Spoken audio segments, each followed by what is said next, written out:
안녕하세요.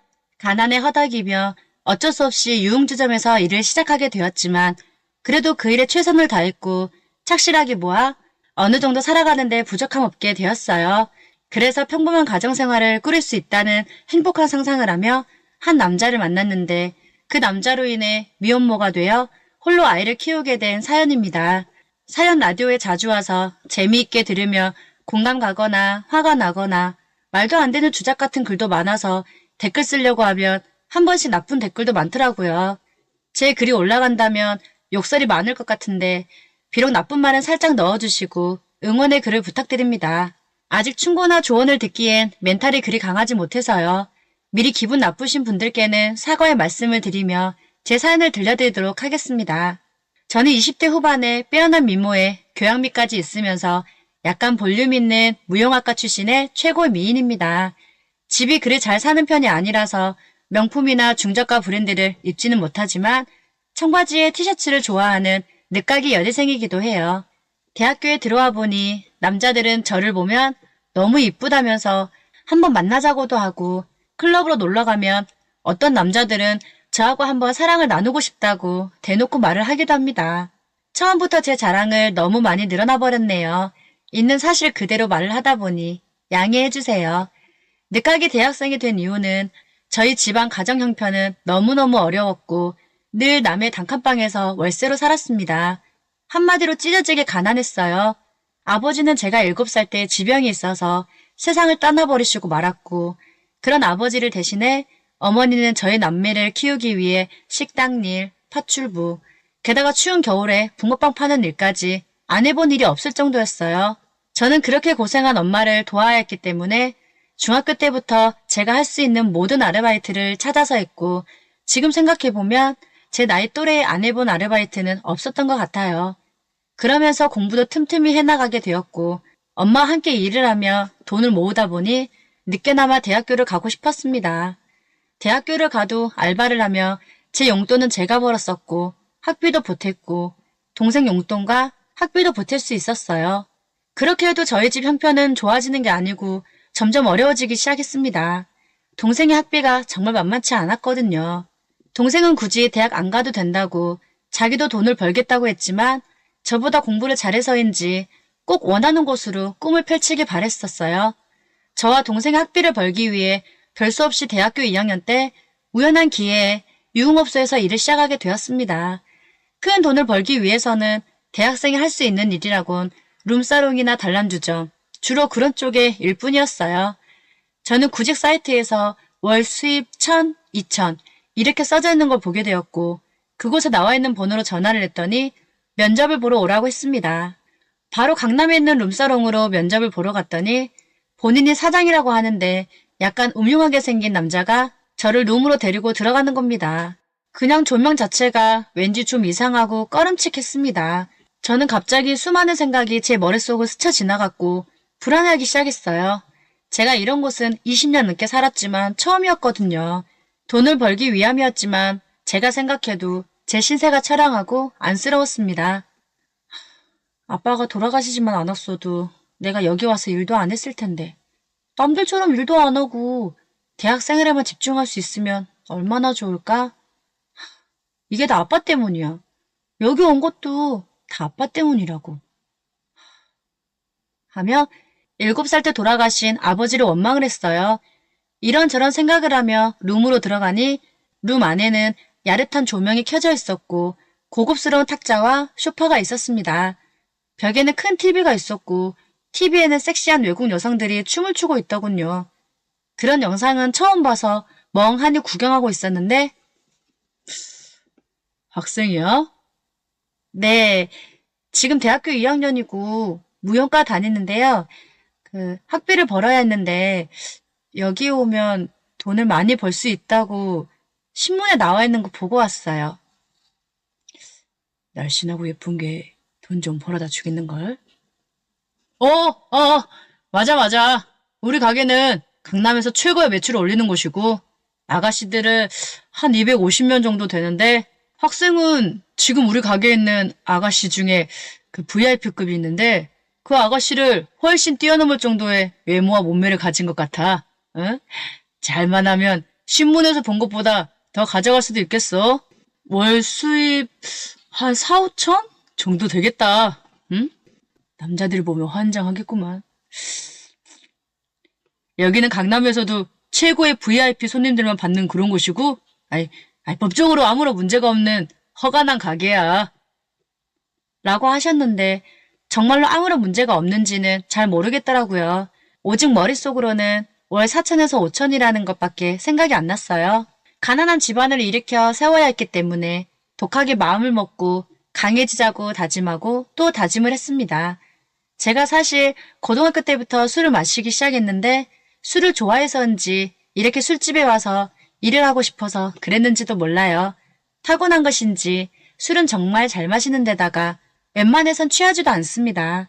친구들하고 소주를 7병에서 10병 정도 마셔보긴 했는데 친구들은 취해도 저는 끄떡 없었어요. 제 큰 자랑이지요. 룸사롱이니 술을 잘 마시면 될 것 같다는 생각이 들었고 그렇게 해서 저는 한창 꽃피울 나이에 화류계에 발을 들게 되었습니다. 돌아가신 아빠 대신 열심히 일하고 엄마 대신 가장 역할을 해야만 했어요. 사장님께서는 이곳은 일하는 아가씨들에게 술을 많이 마시지 않게 한다고 하셨어요. 아가씨가 만취해버리면 실수를 해서 싸움이 많이 벌어지기 때문에 그런다고 말씀해 주셨어요. 저는 그렇게 제 소개를 간단히 했고 사장님께서는 가게 손님들에게 뉴페이스가 왔다고 연락해 놓을 테니 내일부터 마음 단단히 먹고 일하자고 해주셨습니다. 다음날 떨리는 마음으로 가게에 가보니 벌써 최고의 미인 여대생이 왔다고 소문이 났는지 첫날부터 손님들은 저를 찾기 시작했습니다. 제 미모가 워낙 뛰어나잖아요. 손님들이 저를 찾아서 저는 기분이 좋았는데 그곳에서 일하는 선배 언니들은 저를 이뻐해주지 않더군요. 제가 단숨에 최고가 되어버리니 질투가 이만저만이 아니었거든요. 사장 오빠가 말한 년이 너야? 얼굴이 이쁘게 생긴 건 인정하겠는데 너 첫날부터 싸가지 없이 술 먹어도 안 취하니까 술 먹어도 되는 방으로 배정해달라고 했다며? 와 미친. 땀 맞아도 눈 똑바로 치켜 세워서 쳐다보는 거 봐. 당돌한 년. 야 어디 우리들도 잘 안 가는 VIP 방으로 들어가려고 해. 어? 미쳤어? 어디서 주워들은 건 있어가지고 팁 많이 받는다는 거 보고 술 못 마시는데 가려고 하는 거지? 그치? 너 거기가 어딘 줄 알아? 술 취해서 난리 피우면 우리 밥줄이 끊긴단 말이야. 오늘 너 실수하면 내 손에 죽을 줄 알아. 알았어? 하며 텃세를 부리는데 그런가 보다 하고 무시하고 VIP 방으로 들어갔습니다. 역시나 술 잘 마시는 저를 다들 예뻐해 주셨고 저하고 한번 잠자리를 갖기 위해 애를 쓰는 게 보였어요. 다른 사람들은 팁을 40에서 50장 정도 받지만 저는 VIP 손님들에게 500 이상씩 받기도 했습니다. 어떤 VIP 손님은 저에게 1000만원짜리 수표를 주시기도 했어요. 그 돈은 공짜라면 좋았겠지만 다 2차까지 포함되는 그런 값이었습니다. 저는 이 VIP 손님의 등살에 간혹 호텔 방으로 가서 손님들의 요구를 들어주기도 했습니다. 다른 아가씨들은 명품 옷에 명품 구두에 그런 것들이 많이 치장을 했기 때문에 돈을 벌어도 마이너스라고 했습니다. 저는 제 자체가 명품이라는 생각으로 일을 했고 가난해서 탈출을 해야만 했기 때문에 명품 옷은 절대 입지 않았고 명품 가방도 사지 않았습니다. 저는 팁과 받은 돈들을 하나도 안 쓰고 그대로 엄마에게 드렸어요. 엄마는 한 푼도 쓰지 않고 저금을 하겠다고 하시며 도대체 어디서 이렇게 큰 돈을 몇백씩 벌어오는 거야? 어? 혹시 사기라도 당하고 있는 거 아니야? 어? 아님 너 사기치고 다니는 거 아니지? 하면서 엄청 걱정을 하시는 겁니다. 저는 엄마가 생각하는 그런 거 다 아니니까 걱정 말라고 안심시켜드렸습니다.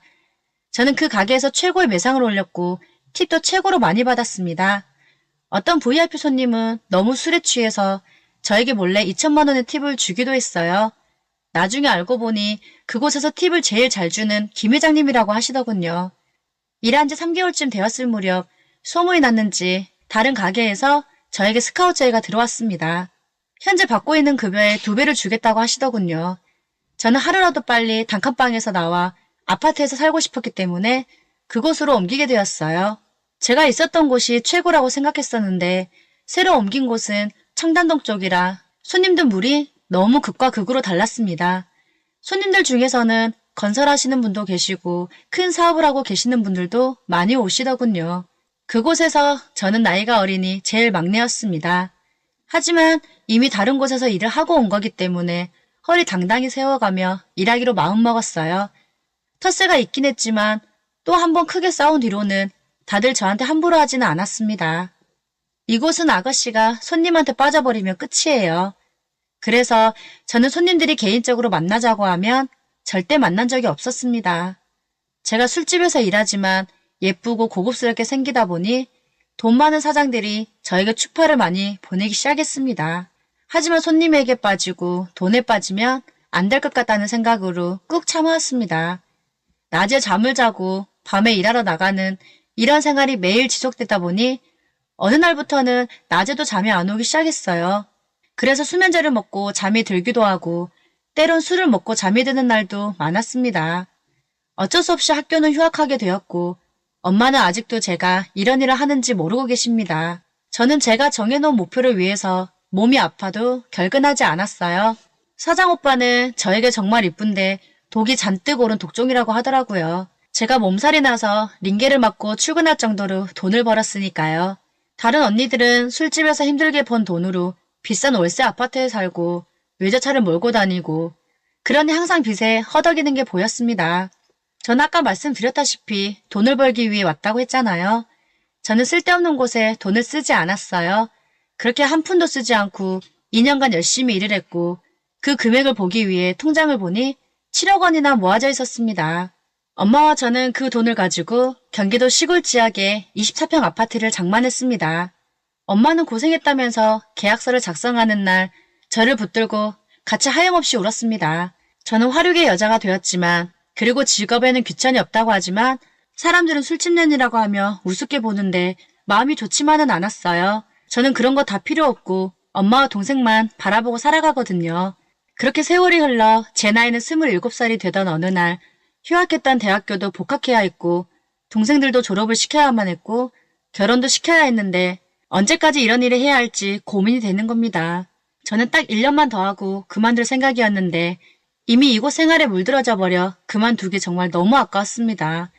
제가 얼마나 독한지 한 달에 3, 4천은 벌었거든요. 그러던 어느 날 자주 오는 젊은 건설업을 하는 사장님을 만나게 되었습니다. 그 사람은 제 가게에 와서 술을 마시면서도 매너가 너무 좋았고 저에게 손잡는 것 외에는 절대 그 이상 하지 않았습니다. 한마디로 다정다감하고 따뜻하고 저에게 팁 외에 돈도 많이 주신 그런 분이셨어요. 그러다 보니 제가 밖에서 안 만난다고는 했지만 이 사장님만은 예외적으로 만났고 커피와 밥을 먹게 되었어요. 저는 이 남자를 어느 순간 사랑하게 되었고 그 남자 역시 저를 사랑하게 되었어요. 저희들은 술을 한잔하고 많은 이야기를 나누게 되었고 처음으로 그 남자를 따라 호텔로 들어가 뜨거운 사랑을 나누게 되었습니다. 그 사장님은 제 피부가 너무 좋다고 하였고 또 이렇게 예쁘고 몸매가 좋은 여자는 처음 봤다고 해주셨습니다. 그러면서 자기와 계속 만나달라고 하더라고요. 저는 그래서 아무한테도 지금까지 말은 안 했지만 집안 사정을 모두 그 남자한테 이야기를 해버리고 말았습니다. 그 남자는 제 말을 듣고 참 고생했다고 하면서 저를 안아주더군요. 그리고 저를 술집에서 일하는 것 모두를 이해해 주었습니다. 그러면서 본인 이름이 김현수라고 하며 자기는 한 달 수입이 정말 상상할 수 없을 정도로 많이 번다고 하며 회사 이름을 말해주더군요. 그 회사는 이름만 들어도 대부분 아는 회사인데 탄탄한 회사라고 입소문이 자자했거든요. 현수 씨는 생활비랑 전부 다 줄 테니 이 생활은 그만두고 대학에 복학해서 학업에 열중하라고 해주었습니다. 그렇게 저는 복학을 했고 현수 씨의 지원에 대학을 졸업하고 머리가 좋았던 저는 대학원까지 들어가 공부를 열심히 하게 되었습니다. 그 후 현수 씨는 저에게 프로포즈를 해주며 자기는 한 번 이혼을 했고 딸이 한 명 있다고 말을 해주더라고요. 저는 상관없다고 말을 했어요. 저는 대학생이지만 룸사롱에서 일을 했고 남자들도 많이 상대를 했는데 뭐 이혼하고 아이가 있는 게 문제가 되냐면서 말을 해주었습니다. 시간 나는 대로 현수 씨는 자기 딸을 데려와서 함께 만나 공원에도 가고 같이 밥도 먹고 하다 보니 현수 씨 딸과도 많이 친해지게 되었습니다. 현수 씨는 자기 부모님께 저에 대해서 이쁘고 착한 아가씨라고 말을 해놨다고 해주었습니다. 그해 겨울에 결혼을 하기로 이야기를 하고 결혼 준비를 하고 있었는데 이상하게 속이 안 좋아 테스트기를 해보니 두 줄이 나왔습니다. 이거 임신한 건 기쁜 일인데 혹시나 현수 씨는 내가 이런 일에서 안 좋게 보고 의심하면 어쩌지? 하고 온갖 생각이 들어 불안해하다가 전화로 임신 사실을 말하니 고맙게도 다른 건 묻지도 않고 너무 고맙다고 더 배 나와서 힘들어지기 전에 가족 모임으로 식사를 하자고 하더군요. 예비 시댁에는 남자들이 참 많은데 다들 술을 좋아하고 여자들도 좋아한다고 하는 겁니다.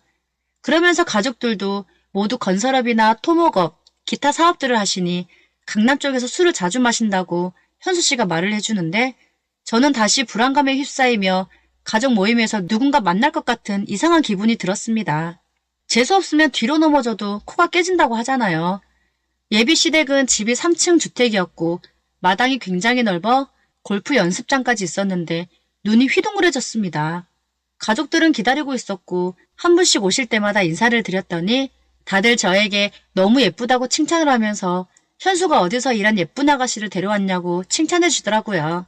30명이 넘는 분들이 오시는데 그중 형제들이 3명이나 되고 삼촌을 포함한 남자만 20명이 넘게 온다고 하는데 남자들이 온다고 하니 더 불안했습니다. 그렇게 가족들은 한 분, 두 분 오시기 시작했고 어떤 분은 저에게 다가오셔서 재수씨 안녕하세요?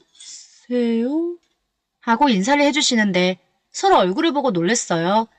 예전 룸에 있을 때 제 단골 손님이었고 저에게 팁도 아주 많이 주셨고 2차도 10번 이상 갔던 김 사장님이신 겁니다. 김 사장님과 저는 흠칫하며 놀랬지만 서로 이 분위기를 깨트리지 않기 위해 눈치껏 모르는 척 했습니다.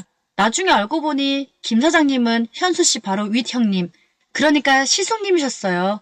이런 운명의 장난이 어디 있나 싶었습니다. 그 자리를 뛰쳐나와 도망가고 싶었고 가시방석이 따로 없었습니다. 현수 씨의 형도 표정이 굳어져 가더군요. 이 결혼 절대 안 되겠다. 임신하긴 했는데 왜 하필 시숙님이야? 왜? 도저히 못하겠어 이 결혼. 하며 직감적으로 어려운 결혼일 거라는 생각이 들었습니다. 어렵게 다가온 부자가 될 수 있는 기회가 허무하게 사라져버리다니 하늘이 무너져 내리는 느낌이 따로 없더군요. 그래도 서로 비밀로만 한다면 괜찮겠지? 나중에 시숙님이랑 따로 만나서 이야기해봐야겠다. 심장 떨려. 하며 이 위기를 잘 극복할 수 있는 방법을 생각하고 있었습니다. 그때까지 안 오신 분은 미국 출장 가신 예비 시아버지, 그러니까 회장님 뿐이셨어요. 사업 때문에 바빠서 한번 보자고 했지만 계속 못 봤거든요.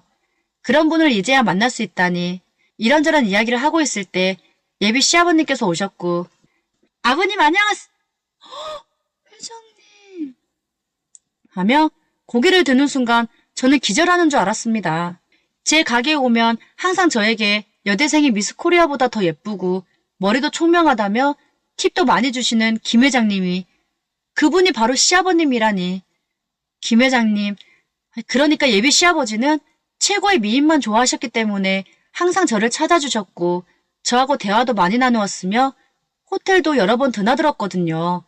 김 회장님은 정력이 좋아서 저와 사랑을 나눌 때마다 미친 듯이 해주시는 분이셨어요. 한 번은 자기 세컨으로 살면 아파트도 주고 생활비도 주겠다고 여러 번 제의를 했던 분이셨는데 정말 말도 안 되는 이 상황에 저는 그 자리에 도저히 있을 수가 없었습니다.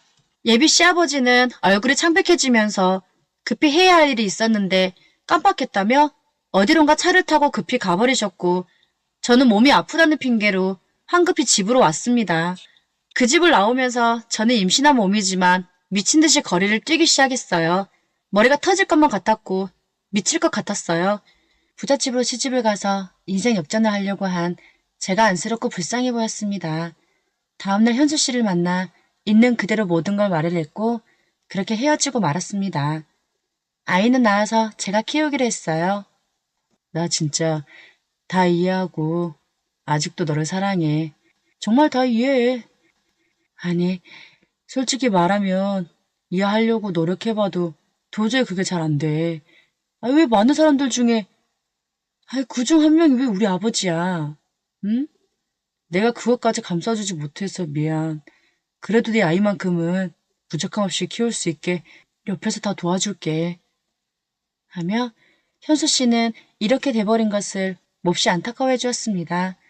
현수 씨는 저에게 어렵게 힘들겠지만 절대 술집에는 가지 말고 살아가라면서 아이와 함께 생활비로는 부족함 없이 준다고 하더라고요. 역시나 통 크게 3억 정도 주고 나머지는 매달 준다고 했습니다. 그리고 자기가 이렇게밖에 선택할 수 없는 자기를 미워하지 말아달라고 하며 아이와 저를 자주 보러 오겠다고 했습니다. 앞으로 아이만을 바라보고 행복한 육아를 하면서 결혼은 절대 안 하고 지긋지긋한 술도 절대 안 먹겠다고 다짐하고 있는 중입니다. 저를 버리지 않고 끝까지 책임져주는 현수 씨에게 너무나도 고마워요. 제 사연을 읽고 너그러운 마음으로 응원 부탁드립니다. 감사합니다. 재밌게